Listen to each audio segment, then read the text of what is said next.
When I returned home for the first time in 6 months, my father spoke with an intense tone. You, weren't you alone? My father looks from me to my husband with angry eyes. In my memories, my father was always gentle and mild-mannered. I had never felt such horror from my father before. Dad, what on earth happened? I came back after such a long time, and this is how you react? I wonder why he's so angry.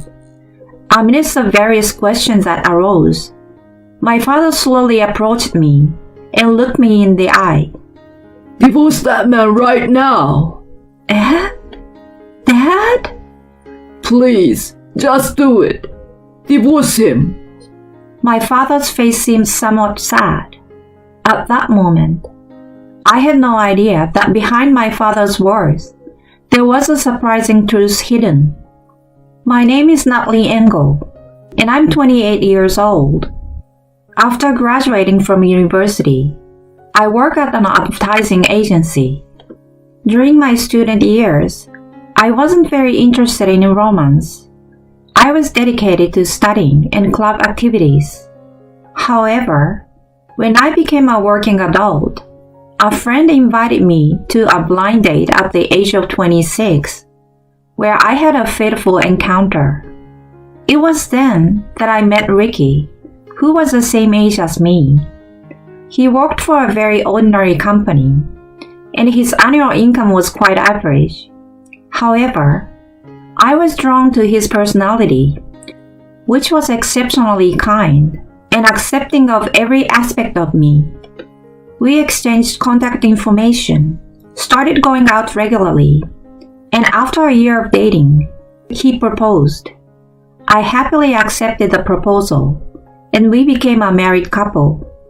The other day, it had been exactly half a year since we got married. Even after transitioning from boyfriend to husband, Ricky hasn't changed. He still listens to my stories attentively and treats me kindly, just like during our dating days. However, recently, I've been troubled by something concerning my husband.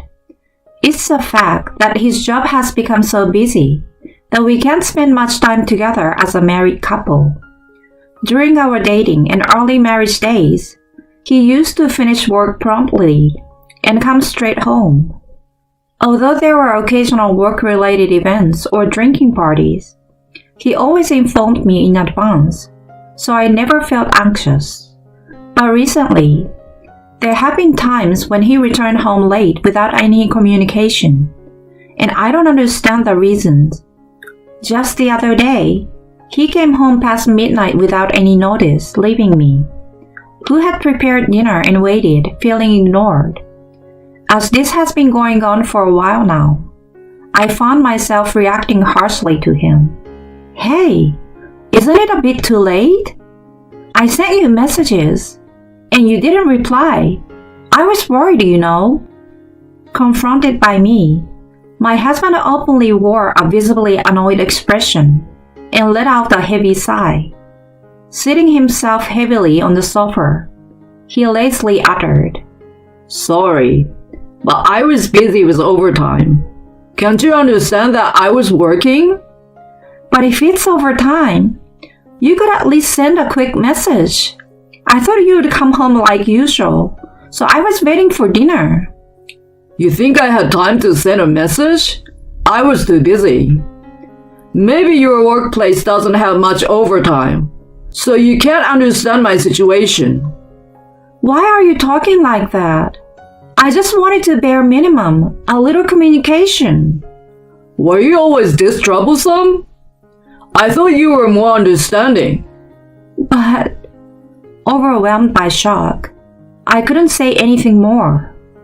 My husband let out another big sigh and left the living room. As he left, he casually mentioned sleeping separately for a while. And with the slamming of the door, the tense air in the room dissipated. I never imagined my usually gentle husband would use such distancing words. Why? Why would he say something like that? We promised each other before marriage that if there is anything on our minds, we'd talk about it. I just wanted to improve our relationship as a married couple. Why did it have to come to this? Holding back the welling tears, I desperately headed to the bedroom. From that day on, my husband never slept in the same bed. On one particular day, Ricky was absent as he went camping with colleagues on a Saturday. While watching the drama alone at home, my phone rang with the sound of a message. Seeing the words "Mom" on the screen, I felt my heart skip a beat at the long-awaited contact from my mother. "Hello, Mom?" "Natalie, it's been a while. How are you?" "I'm good. It's nice to hear that you're doing well too, Mom." "I'm still going strong. I'm glad to hear things are going smoothly for you, Natalie. Are you alone today? Is Ricky not there?" "Oh yeah, Ricky is, off camping with some colleagues, and he won't be back until tomorrow." "Oh, is that so? Must be lonely for you." When my mother said that, she followed up by saying, "But taking a break is necessary." As though supporting my husband. I was going to discuss my relationship with my husband, but I felt a little uncomfortable. Perhaps, sensing something different, my mother expressed concern and gently inquired about it. "Natalie, is something wrong?" "Huh? Why do you ask?" "I just felt like you weren't yourself. If there is nothing, that's fine. But if something's bothering you, I'm here to listen." "Mom." My mother's kind words almost make me cry. Feeling the limits of carrying the burden alone, I decided to confide in my mother about recent events. Talking to people makes me keenly aware of my own issues. While I spoke, my mother kindly nodded and listened. After finishing telling everything, my mother softly murmured, "So that's how it was." Seeing me fall silent, my mother gently said, "Natalie, if it gets too tough, you can always come back home, But since you're a couple, I also think it's important to have a solid conversation with Ricky." "Yeah, you're right. I understand. But Ricky doesn't want to talk to me."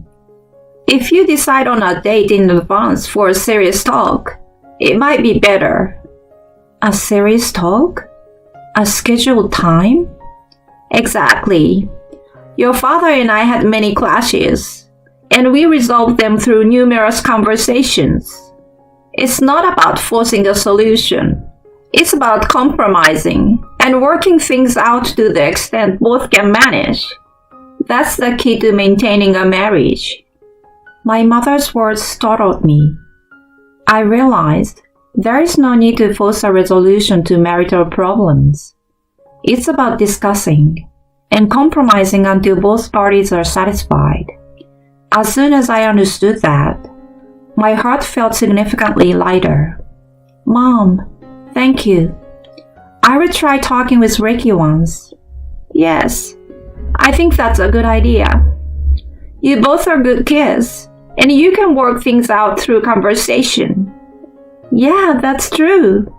I'm really grateful I talked to you, Mom." "Your father is also concerned about you, so come and visit us occasionally, okay?" "Of course. I will come back when the timing is right." After ending the call with my mother, I sent a message to my husband. "I want to have a proper conversation at once." The reply came the next day, agreeing to talk once he returned from the camping trip. The next day, as I prepared dinner, my husband returned from the camping trip. We had dinner together, took turns taking baths, and when I emerged from the bath, he was engrossed in a video game in the living room. When I asked if we were going to talk, he left a small sigh, clicked his tongue, and turned off the game. "So, what's there to talk about?" We don't need to have some serious conversation, do we? While fiddling with his phone, Ricky opened his mouth without looking at my face. Irritated by his attitude, I took his phone away. What the heck? Why are you messing with your phone when we were supposed to talk? Do you have any idea how I felt waiting for you? It's probably some nonsense about me coming home late, right? Sorry, but talking won't make me come home any earlier. I'm not trying to say that. I just want you to communicate properly with me. I want to spend some weekends going out together occasionally. So it's about that after all. Basically, you want me to set aside more time for you, right? No, that's not what I'm saying. Desperately pleading, I found that my husband had no intention of listening.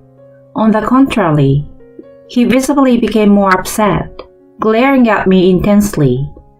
In the end, that day, the conversation went nowhere, and we reluctantly went to bed in the heavy atmosphere. My heart was on the verge of collapse. A month later, on this day, it was the anniversary of my grandfather's death, so I had to return to my parents' house for the first time in 6 months. Since that day, there had been no improvement in my relationship with my husband, and the car ride was filled with an awkward silence. Despite seeking advice from my mother, nothing had been resolved, and I felt a slight sense of guilt. With a heavy heart, I pressed the intercom button at my parents' house. The door opened, and it was my father who greeted me, not my mother. "Dad, it's been a while." Despite my cheerful greeting, my father just muttered softly. Normally, he would respond with a happy smile, but this time it was absent.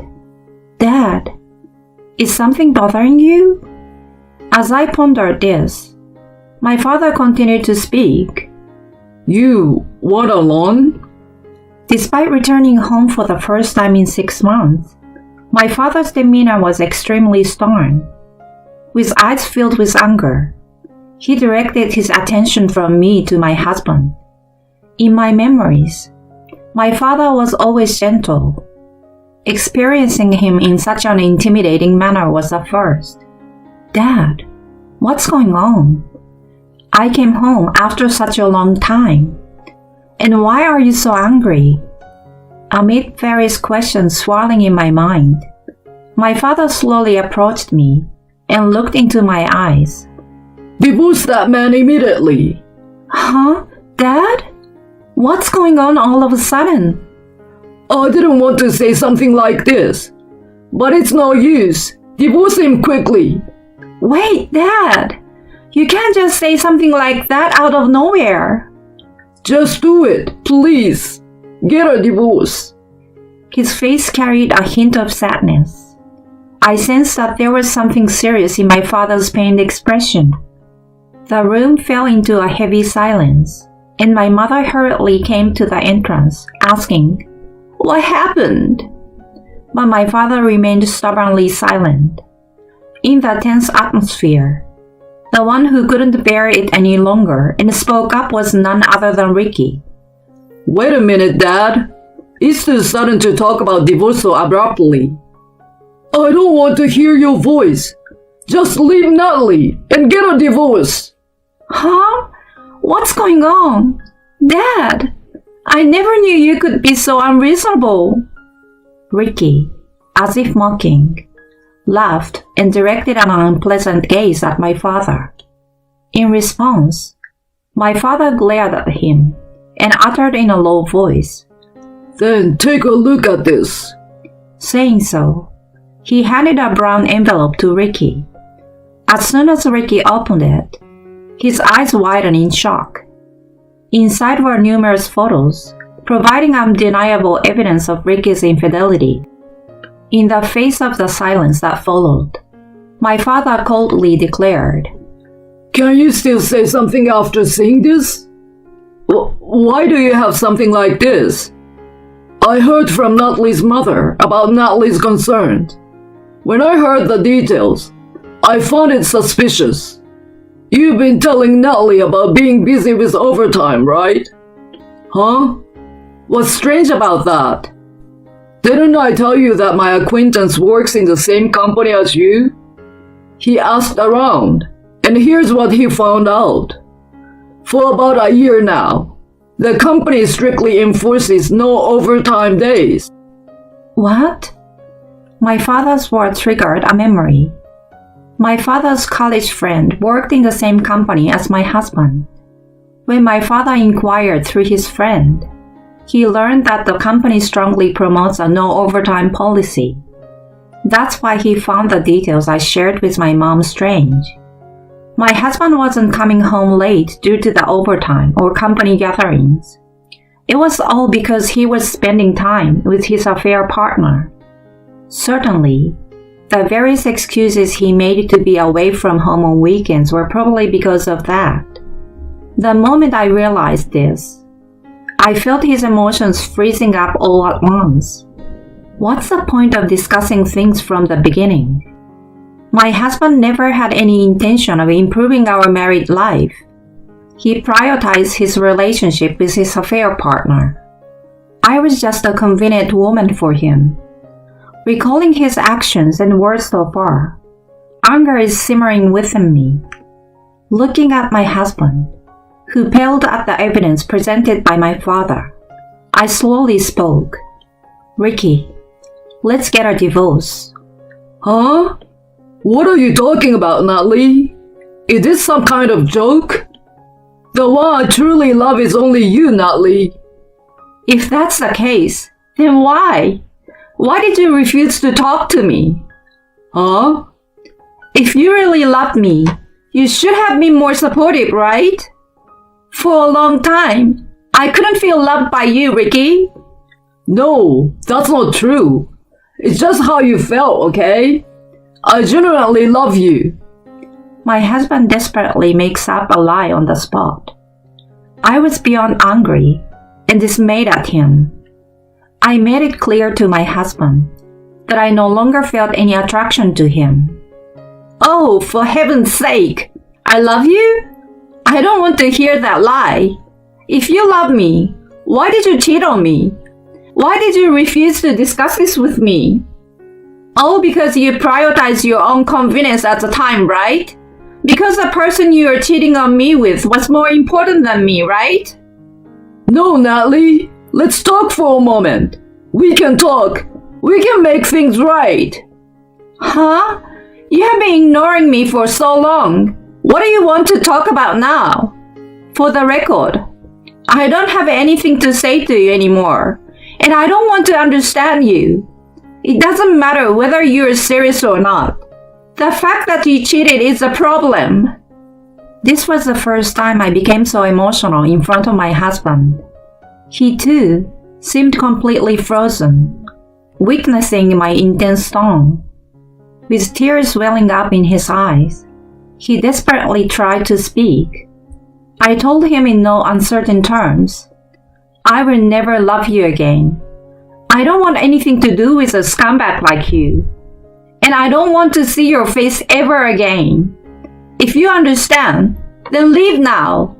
Never appear in front of me again. Natalie. There's no room for persistence from a jerk like you. Then, my husband collapsed to his knees, finally breaking into tears. My father grabbed his arm and forcefully ushered him out of the house. Later, I contacted my in-laws, and they came to my parents' house. When I explained everything to them, they were left speechless. My father had prepared the divorce papers in advance, and I signed them on the spot. My husband stubbornly resisted, but thanks to my father's stern scolding, I managed to somehow get him to sign. Ricky was taken away by my in-laws, and I returned home alone. I packed up all his stuff at home and sent it to my in-laws. Rumor has it that Ricky has become completely disheartened and is now not even going to work. Because I claimed compensation, My husband's relationship with his affair partner worsened, and now he lives shut in at his parents' house. Moreover, paying compensation to me depleted his savings. It's only a matter of time before he loses his job at the company. It's easy to imagine that his future is not looking bright. But I don't care anymore. I have decided to make choices that will lead to my own happiness this time.